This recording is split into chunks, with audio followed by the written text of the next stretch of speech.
क्योंकि एक बात को आप सोचिए, आखिर उस बच्चे की गलती क्या होती है जो एक गरीब घर में पैदा होता है और उसको बेहतर शिक्षा से वंचित होना पड़ता है। शिक्षा के सामने एक पैसे की दीवार खड़ी है, जो जितनी ऊंची दीवार लांघ सकता है, जो जितना अधिक पैसा शिक्षा पे खर्च कर सकता है, वो उतनी बेहतर शिक्षा पा सकता है। लेकिन अगर एक देश एक है, लोकतांत्रिक देश है, तो शिक्षा भी सबको एक समान रूप से तो मिलनी ही चाहिए। आज परिस्थिति ये है कि एक तरफ तो प्राइवेट स्कूल हैं जो लूट के अड्डे बने हुए हैं, वहां पे आप एडमिशन कराने जाएंगे तो सिर्फ एडमिशन के नाम पे ही आपको 10,000 20,000 रुपए देना होगा। और कमीशन खोरी का ऐसा धंधा है कि कॉपी, किताब, टाई, बेल्ट, ड्रेस, जूता कहाँ से खरीदना है ये आप नहीं तय करेंगे वो प्राइवेट स्कूल वाले। यानी आम लोगों की मेहनत की आखिरी कौड़ी उनके जेब से वसूल लेना चाहते हैं। और दूसरी तरफ सरकारी स्कूलों में न तो पर्याप्त टीचर है, न पर्याप्त बिल्डिंगें। 2019 का ही ये पुराना आंकड़ा है कि हर 100 में से 52 स्कूलों में या तो एक टीचर है या 2 टीचर है।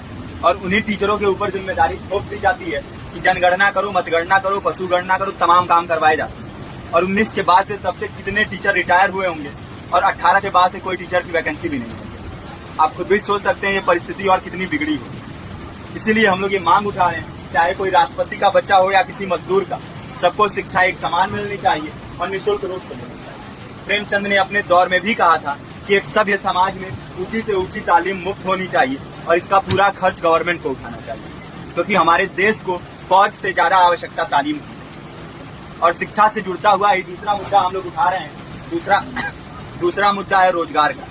रोजगार की परिस्थिति ये है कि आज सरकारी सेक्टर हो या प्राइवेट, सब कुछ ठेका संविदा के हवाले किया जा रहा है। परमानेंट नौकरियां लगातार घटाई जा रही है। इसी रेलवे में 1995 के आसपास लगभग 18.5 लाख कर्मचारी काम करते थे, लेकिन आज उनकी संख्या 12 लाख है।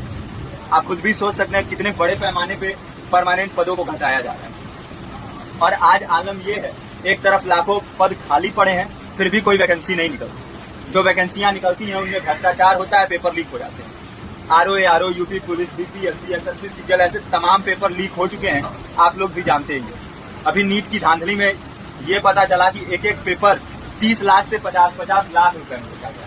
हम और आप तो ये पैसा नहीं दे सकते हैं। पूरी की पूरी कारस्तानी सरकार, प्रशासन, शिक्षा माफियाओं की होती है। और भुगतता कौन है?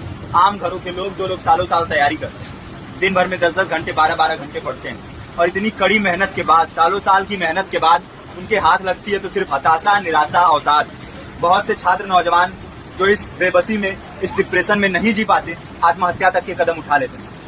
लेकिन ये देश की विडंबना है कि टीवी चैनल, अखबार, मीडिया, नेता मंत्रियों के लिए कहीं ये कोई मुद्दा नहीं है। उनके लिए मुद्दे हैं तो जाति, धर्म, रंग, नस्ल, अगड़ा पिछड़ा। आज जब पूरी परिस्थिति इतनी भयावह है तो ये जरूरी है कि लोगों के बीच में जाया जाए, लोगों को संगठित किया जाए और एकजुट किया जाए। क्योंकि आज अगर अपने मुद्दों पर बोलेंगे नहीं तो कल को ये परिस्थिति और बिगड़ेगी। हो सकता है ले दे के अपनी जिंदगी तो हम लोग काट ले जाएं, लेकिन आने वाली पीढ़ियों को क्या भविष्य देके जाएंगे, ये भी सोचने वाली बात है। हमारे साथी ने आपको पर्चा दिया है, पर्चा आप तक पहुंच गया है। पर्चे में और भी बातें हैं, इसको पूरा विस्तार से पढ़िए। पर्चे में हमारा नंबर है, संपर्क कीजिए। फेसबुक का, इंस्टाग्राम का लिंक है, आप वहां पे जाएंगे तो आपको पता भी चलते रहेगा कि लगातार किन किन माध्यमों से हम इस अभियान को चला रहे हैं। नुक्कड़ नाटक, संगीत, शिक्षा सहायता मंडल, लाइब्रेरी, तमाम माध्यमों से इस अभियान को चला रहे हैं और कोशिश कर रहे हैं कि बड़े से बड़े पैमाने पर हर जगह पे लोगों को संगठित किया जाए और एकजुट किया जाए। आपके बीच भी आए हैं आपका साथ और सहयोग दें। साथ इस रूप में कि आप भी हमारे इस कारवां और इस मुहिम से जुड़िए।